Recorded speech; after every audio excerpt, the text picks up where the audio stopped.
Hello everyone, Nathaniel Gavronsky here, and I am in Indianapolis, Indiana, and today we're going to talk about President Benjamin Harrison. Now, Benjamin Harrison has a legacy as far as political family is concerned. His family originally comes into North America in the year 1630 into the colony of Jamestown.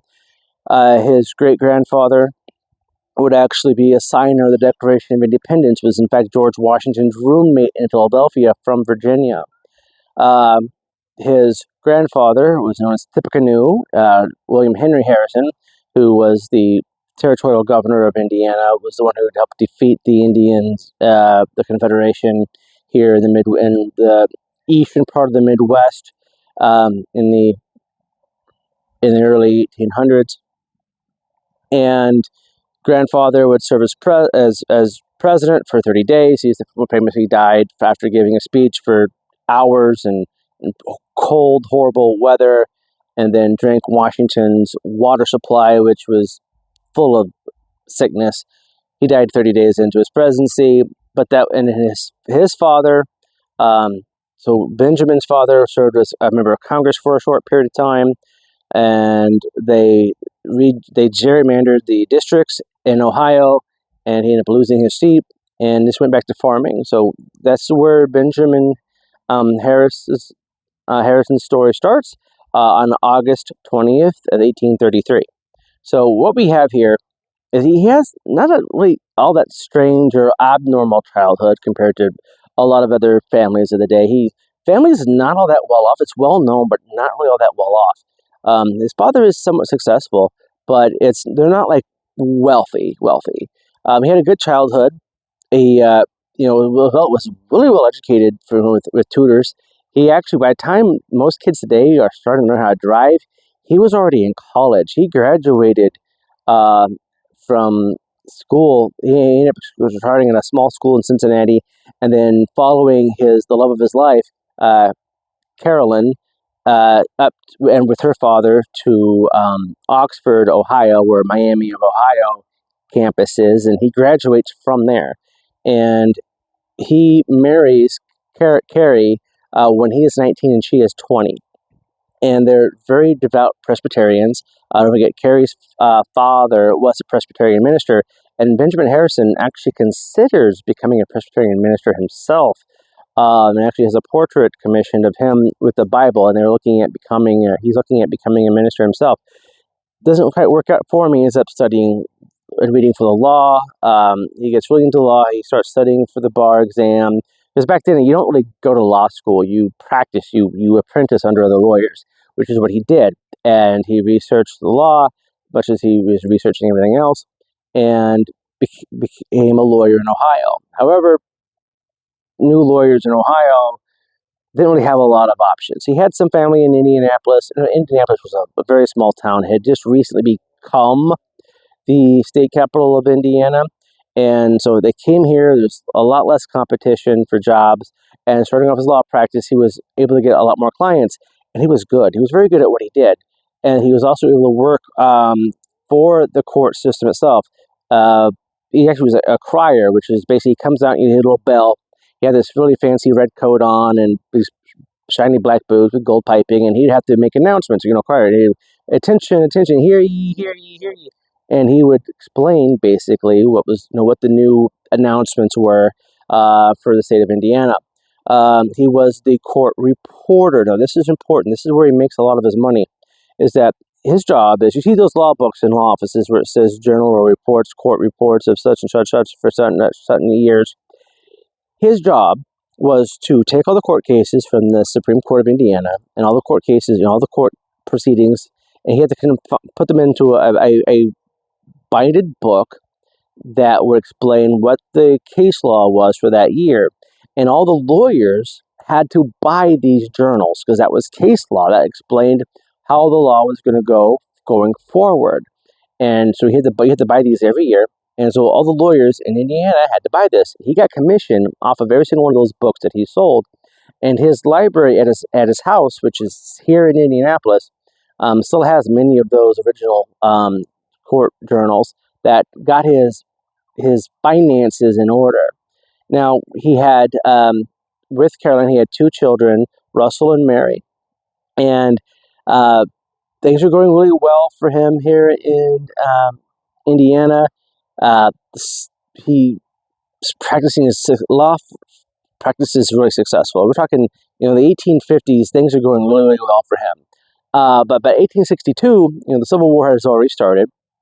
He does have a little bit of family provenance with his grandfather being, such a hero for the U.S. during the early part of the Indian Wars, and he goes to the governor who is struggling to get volunteers. He's struggling to raise the army that Ohio is supposed to be sending to the front, and he goes to the governor of Ohio, to a governor of Indiana at the time, and he says, let me help you raise it. I'm here to help you. What can I do? So he said, well, can you go and rally up some troops, get an army going? So he goes to his law office, puts a flag up, and starts getting people to sign up to be volunteers for this army. And then the governor says, we want to lead it. And he's like, I don't have any military experience. He said, you raise an army, go lead it. So he starts off as a captain, very quickly becomes a colonel. And he's in charge of the 70th Indiana. And he's immediately sent off out to the front. He's fighting through Tennessee and Georgia. He actually is a major component of Sherman's March to the Sea, and he is instrumental in actually securing the city of Atlanta. See, there was a barrage of cannons shooting on the Union lines, and it's the 70th Indiana, under the command of Benjamin Harrison, that's able to take that readout of cannons out and actually allow the Union Army to seize those cannons and to turn them onto the Confederates. He is sent back to help the governor of Indiana on a couple of things. He's kind of on shore leave. He ends up getting, hey, we need you to come back. You should do this. He gets promoted to a general and is on his way back to the front lines in Savannah after the battle at Nashville, Tennessee, where he's instrumental in taking the Confederates out in Tennessee. When he finds out that Lincoln has been assassinated, he's got his commission to be a general, and Lincoln's been assassinated. He's trying to. The war is finishing up. He gets to go in the big parade in D.C. as he's mustered out later that summer. After the Confederates' final surrender, goes back to Indiana. He's going back to the law practice. That's what he does. He goes to the law practice.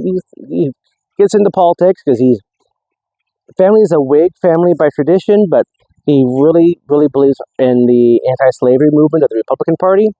And so he goes to the Republicans and he starts talking and giving speeches on the Republican platform. He runs for governor. He's not able to do that. He goes and looks at it a couple times.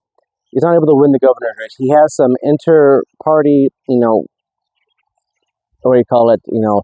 saboteurs and rivals that keep him from winning on a statewide basis. But the state legislature is like, you know what? We're going to elect you to the U.S. Senate. So he's elected to the U.S. Senate. In 1881, he serves one term in the U.S. Senate. He is not he's not secured for re-election. The Indiana State House gets turned from a Republican majority to a Democrat majority, and this is the time when the state legislatures elected the senators at the U.S. Congress. That wasn't done by general vote. It was the state legislatures, and when Indiana went from a Republican majority to a Democratic majority in the state house, Benjamin Harrison was not reelected for the Senate. So he leaves the Senate and comes back and starts to open up his law practice again. Things are going really well, but he's still really involved in politics. He really believes in the Republican platform, and so they look at, well, you would potentially want to run for president. This is the 1888 cycle, and for anyone who knows anything about conventions in the 1800s, they are brutal. So going in, there's a guy named Blaine, who's from Maine, who is really popular. He was the guy that a lot of people wanted. He left the country. He didn't want to be he didn't want to be the president. He didn't want to be nominated for the president. He didn't want to do this. He had tried it once before. It didn't go well for him. So he didn't want to be nominated. But people still wanted to push him. So he left the country. he had several other people. Those people in New York and New Jersey and other Republicans that had much better recognition throughout most of the delegates. But by the fifth vote, once because Blaine didn't actually endorse anyone, he kind of like let everyone know that's who he wanted was Benjamin Harrison. And so on the fifth vote, Harrison wins the nomination and becomes the political candidate. This is where Benjamin Harrison starts to really shine. Now, he's not known for speaking very well in private, small, intimate gatherings, but on the big scale, on the big porch, on the porch campaign, oh, he was able to campaign. He had rallies, huge rallies of supporters who come out and listen to him talk from his hometown in North Bend, Ohio, to Indianapolis, New Jersey. He actually got out and campaigned very well. This was still kind of new for campaigns. This wasn't something that was popular quite yet. Lincoln kind of got this started, but it was still kind of small scale in these national wide campaigns. You normally had people come stump for you, but Harrison did a lot of his campaigning on his own. He got out and spoke and talked about things. He was seen as a reinvigorated Republican. The Republicans had kind of started falling out of favor since the Civil War, and he was coming back as a rejuvenated Republican, and that we had some problems with, a lot of it had to do with the economy, the way the government was funded, and Cleveland, who was the incumbent, a Democrat, there were things that were kind of not really in his control, were kind of hurting his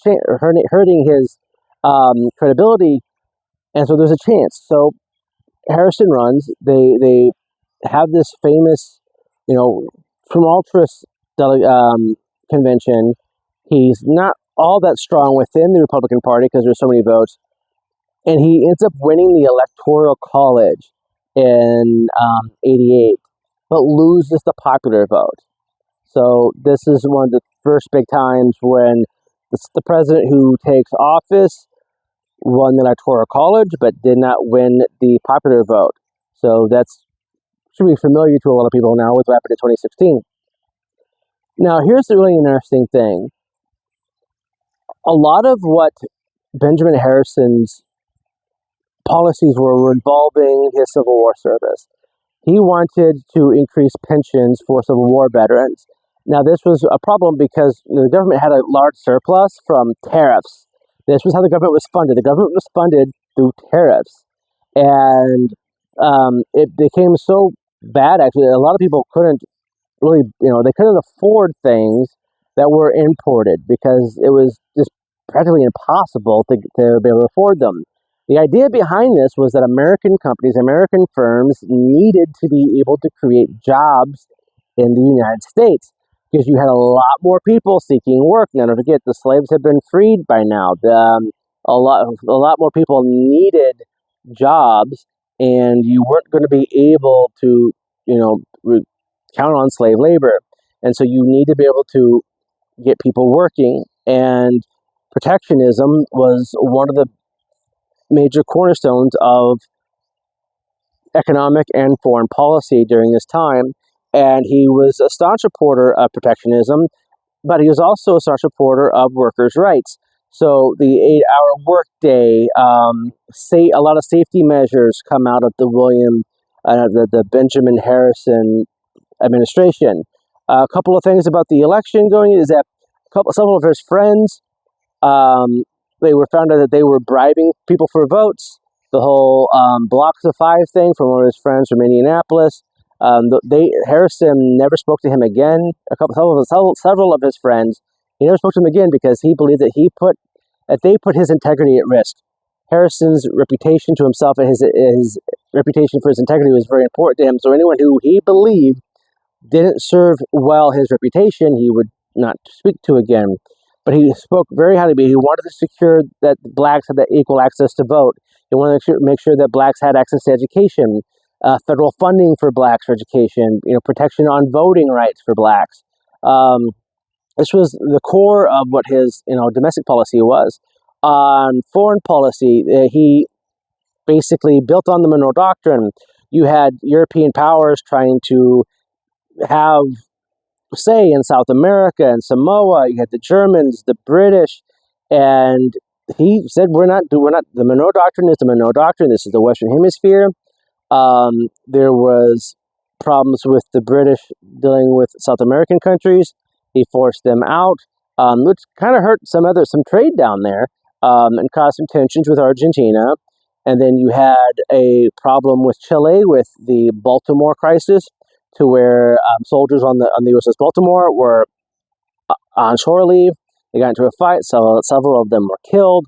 The U.S. demanded an apology and demanded, to be paid back for the loss of property and the soldiers' lives. But he also began what we now known as the Pan American Union, and the all the American states came together and kind of having a trade bloc, having a consensus on the Western Hemisphere's governments without being influenced by Europe. Samoa, the Germans and the British were trying to control it, and he said, nope, Western Hemisphere, Monroe Doctrine, we're not sharing power. We are specifically going to be controlling this. This is Western Hemisphere.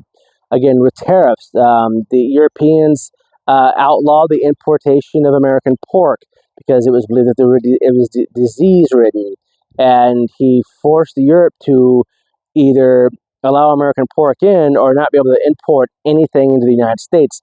This is the time during the McKinley tariff law was passed, which would the representative McKinley at the time, and you had the Sherman Act, the antitrust laws, the beginning of the forestry and protectionism of the natural resources and natural forest land. And so, the national parks like Yellowstone were essentially created by policies that Benjamin Harrison started. Teddy Roosevelt gets a lot more credit for it than Harrison does, but Teddy Roosevelt would not have been able to do the things that he did if Benjamin Harrison would not have gotten that started. The antitrust stuff that Teddy Roosevelt's known for, a lot of it started with Benjamin Harrison. The work conditions that Henry Ford created the 5-day work week, and that was actually more policy under Harrison. Using tariffs as a way of foreign policy. That's what Trump did. No, that's actually Harrison. So the reciprocal trade, reciprocal tariffs. If a country had high tariffs on our goods, we had reciprocal tariffs, high tariffs on their goods. And what happened is those countries, because they wanted to sell to the U.S. markets, lower their tariffs, and especially in South America, that seemed to work really, really well. There were some of the countries that the tariffs were very, very high on just because of the ability for the American companies to compete. Don't forget, with more workers' rights and more workers' pay, the margins for things were getting harder and were getting tighter and tighter. So you had to kind of limit the competition for American companies, and tariffs were one way to do that. The money was coming in, but the problem is that even though there was a large surplus when Benjamin Harrison came in, and the tariffs had actually gone up in certain areas where there's more revenue coming in because of the pensions that Harrison was so adamant about having, a lot of the surpluses in the revenue and the country's money just dried up. This was when we had the big bimentalism concept. We had money was backed by gold. Well, said, we should need to back it by silver. Silver's not worth as much. To give more money into the system, allow farmers in the western states to have more money. It's easier because forget you had to buy land and gold under Jackson, and that really hurt the interest of the country and just put most land out of reach for most people. And so by trying to get to a silver standard, or at least a gold and silver standard, was seen to be something that was going to make it easier for the average everyday person, which Harrison did champion being able to help the average everyday person. And he was seen as being someone who probably supported the bimentalist idea, but a lot of the stuff this wasn't able to get through, like the equal education funding for blacks didn't come through yet. He's the first person to propose a Social Security system, not FDR. Benjamin Harrison, a Republican, came up with the idea of Social Security, that someone who is unable to, cover their expenses or take care of themselves due to elderly stage of life or disability, they shouldn't be punished for it. But this started taking a toll on the money that the country had, its gold supplies, because they had to pay foreign debts in gold, but was only able to get things paid in silver, and it's hard to convert gold to silver when your silver currency is not pegged to a percentage of the gold price, and so it made the economy very difficult. But as far as his foreign policy, he did a lot of good trade deals. He cemented the Monroe Doctrine. He was a great advancement towards the American worker. There were some problems with the native tribes coming into this area with the Dakota. Things kind of get worse during this period of time. You have the 7th Cavalry go out in the Dakotas and Wyoming, causing some problems. Custer's last stand. But there were some really other good things. There were 6 states admitted into the Union under Benjamin Harrison. So, like North Dakota, South Dakota, which came in at the exact same time. We don't even know which state was which state was first, because they did it literally at the same time. Just switch the papers around. So we don't know which state, North and South Dakota, is first. And then after the Dakotas, you get Montana, Wyoming, you get Idaho, and you get Washington. So you're 1, 2, 3. So Montana, Idaho, that's 4. Yeah, Wyoming and Washington, those 6 states all come in during the Benjamin Harrison administration. That's the most states added to the Union under any administration other than George Washington with the original 13 colonies. It became United States of America. However, things don't end well for Benjamin Harrison. As people know, one of the famous things about Benjamin Harrison, he was the person, it was in between Cleveland. So Cleveland was the incumbent, lost, Harrison won, and then Cleveland beat Harrison again in 4 years. Harrison is known for being the guy who was in between Cleveland. He is also known for marrying his niece, which is not exactly accurate, but I'm going to be getting there here in a moment. So, getting into the 1892 election cycle, his wife, the love of his life, Carolyn, she comes down with tuberculosis. And forget, she is revamping the White House. She's cleaning things up. You have like presidential China, like this administration China, this administration China, like all the dishes in place. That was all Carrie Harrison. Like a lot of what we think of as the White House preservation was really started by Carolyn Harrison, and she even started painting and creating the specific china for the Benjamin Harrison administration, and that's also some of it's on display at the Benjamin Harrison House here in Indianapolis. But she comes down with tuberculosis, and during this time, tuberculosis is a death sentence. Very few people survived it. While she was First Lady of the White House, her sister had a daughter who needed a job, and so Carolyn's niece, Mary, who was married at the time, takes a job in the White House as Carolyn's secretary. Well, Mary's husband dies. Carolyn dies. Benjamin Harris's oldest daughter, Mary, takes over the position of First Lady for the last several months of the administration. And then they move back to Indianapolis. There's some times where Harrison is out in San Francisco giving lectures. He's at the Chicago Exposition. He's doing a little bit of traveling. Interesting thing is that when Harrison was president, the White House got electricity, which is one of the big technology advances in this time period. But he refused to touch the light switches because you were very likely to get shocked. So the lights, once they were on, always stayed on. They slept with the lights on. But when he leaves office, he comes back to Indianapolis eventually, gets his law practice going. He's spending a lot of time with Mary. She basically comes in, still working as a secretary. This is the office of an ex-president. She kind of does all that type of work. And they just become really close. They are 24 years differences in age. And she is his niece by marriage, but not by blood, and they end up getting married after he leaves office. And his older 2 children, Russell and Mary. So he actually marries a woman that's younger than his daughter Mary. His two children do not come to the wedding. In fact, Russell asks his dad for a loan and says that there are no certain circumstances is that going to happen. And apparently that letter is for sale at some auction house right now that explains in good order of the fallout between the children, between Mary and Russell and their father. They don't come to the wedding. And so Mary and the president get married. They stay in Indianapolis. They live out their lives. They have another daughter. So he has 3 children.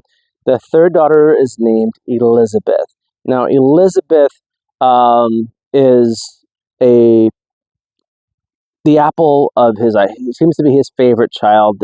She ends up being around 4 years old when the president dies on March 13th of 1901 from pneumonia. And the family stays here. So Mary and Elizabeth stay in the house in Indianapolis for a short period of time before they end up moving to New York City. And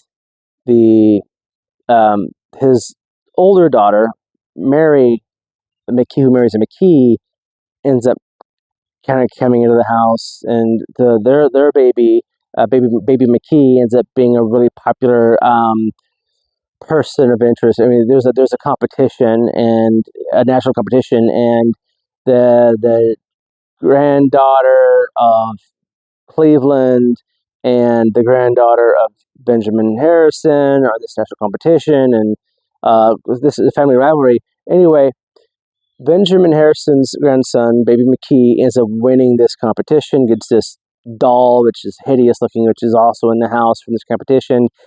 Oddly enough, the Ruth Cleveland, that child, when there was a lawsuit about the origin of the candy bar Baby Ruth comes from, the guy who created Baby Ruth actually based it off of Babe Ruth, the baseball player.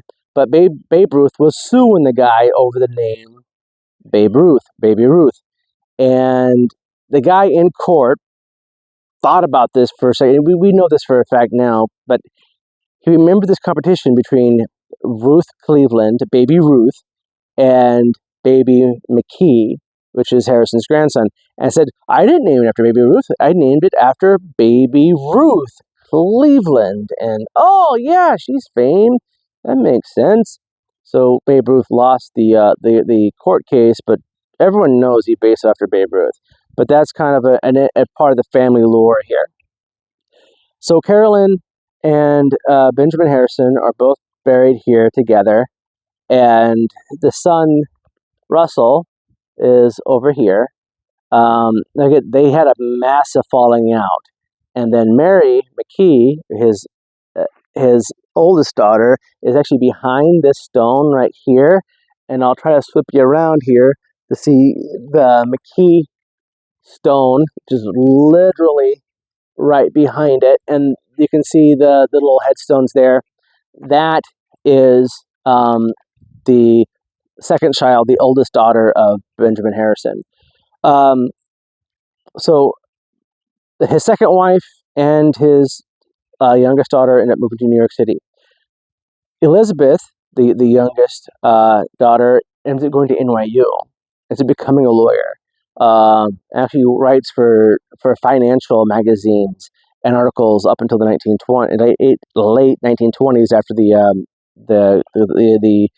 crash, the stock market crash that kind of took the wind out of those sails.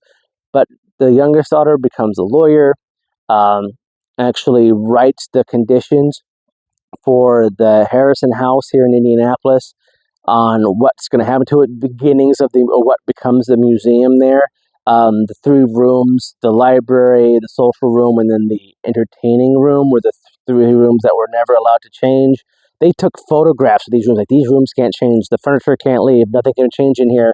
The rest of the house becomes a dormitory. There's a house mom who makes sure the female students on the third floor, which was a ballroom, which was converted into dormitories, that they were behaving themselves.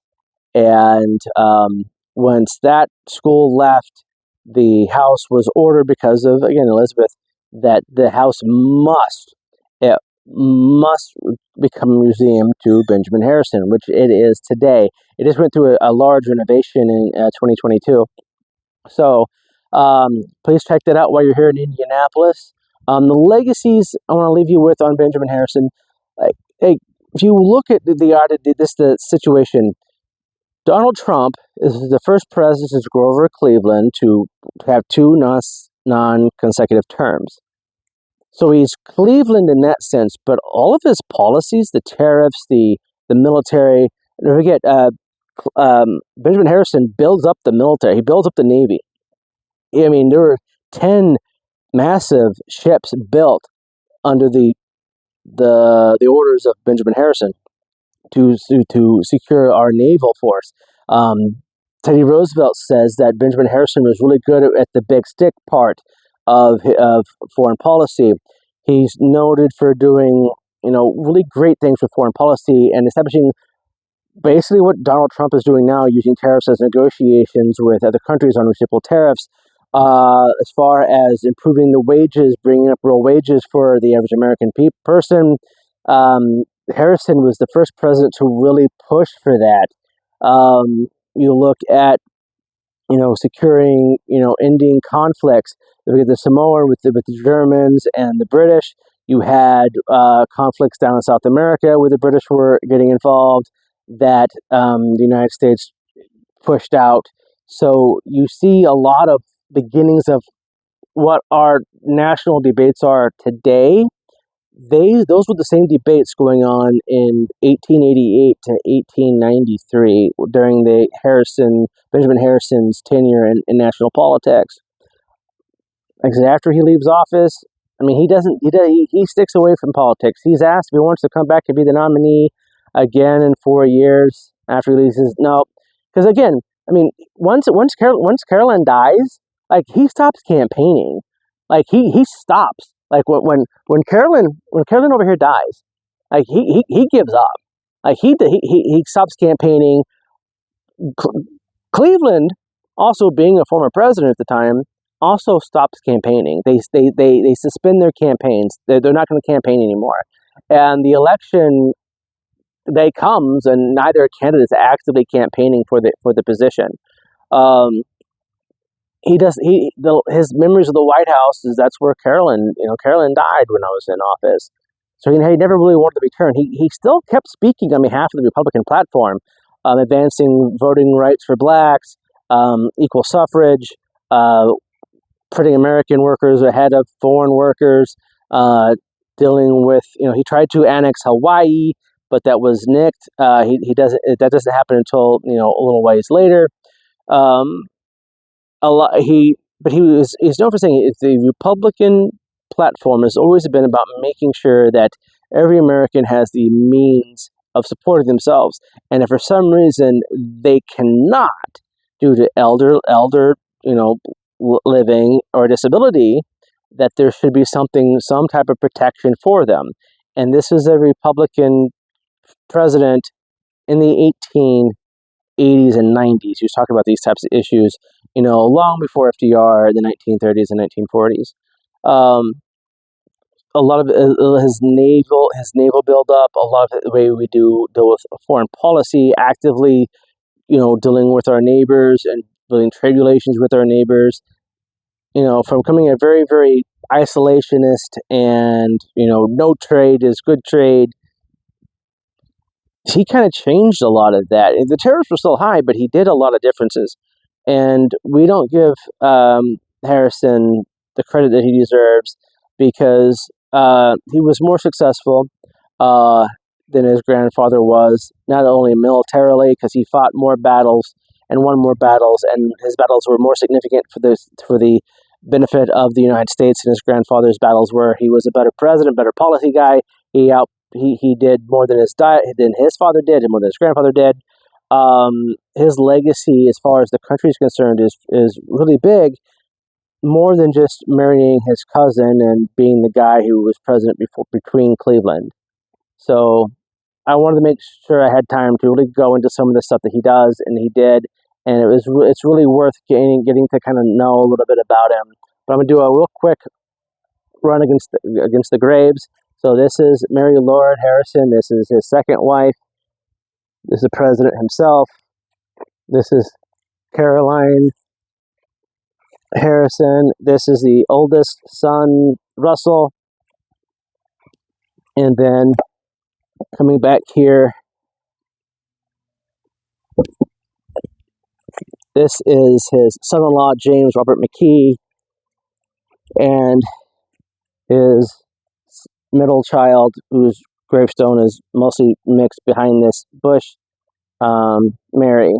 And there's the McKee site. And then here's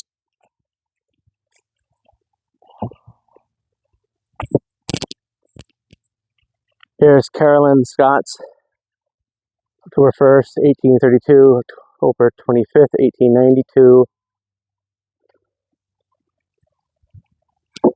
This is his.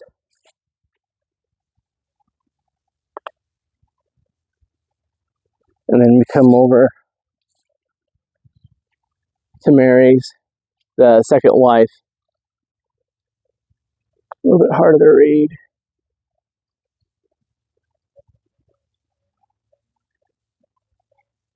So, anyway, guys, I know this is kind of long, but if you really want to know a little bit about the Harrisons and kind of see the graves, that's what I got for you. So, please like, share, and subscribe to these videos. I mean, I want to do more of them. When I travel around, I come near them, I can do them, but I want to actually, go to more of these and kind of, put more effort into them. So, liking, subscribing, sharing will help me, because the more likes I get, the more shares I get, the more views I get, which helps me out. So, hope you enjoyed this. I hope you learned a little bit about Benjamin Harrison and the life, the legacy that he led. Come to Indianapolis, check out his house, check out his gravesite. Really fascinating stuff. The people who become president, they're just ordinary people. I mean, they're just ordinary people, and they have to find themselves in a position to rise up above a different fray. It's some of it's good luck, some of it's hard work, some of it is this being a good person. This is my favorite quote. The Harrisons is about legacy and about specifically Washington. Forget, this was the centennial. This was the 100 years after Washington had first been inaugurated. He talked about Washington, how you aren't remembered for a century by not working hard, by not sacrificing, by not putting others ahead of you. And my favorite part about this, and of course I'm paraphrasing, but my favorite thing is self-service is no way to build the legacy. And I believe in that so much. If you're only doing this stuff, you're only out here doing things for self-service, you deserve no notoriety. You are doing it for the wrong reasons. And I certainly hope that the people who become president and the people who work in politics with me, that they're not doing it for self-serving ways. They're not doing it for self-serving reasons. They actually genuinely want to see an improvement in the lives of their fellow men and women, and they want to leave this world better than they found it, and they want to have an impact on the lives of people they will never meet, and those people will never even know that they existed, but their lives are better because of that stranger. And I really believe a lot in Benjamin Harrison's way of looking at this type of stuff. So thank you everyone for watching this. I will see you in the next one. Stay healthy, stay wealthy, and as always, stay wise, America.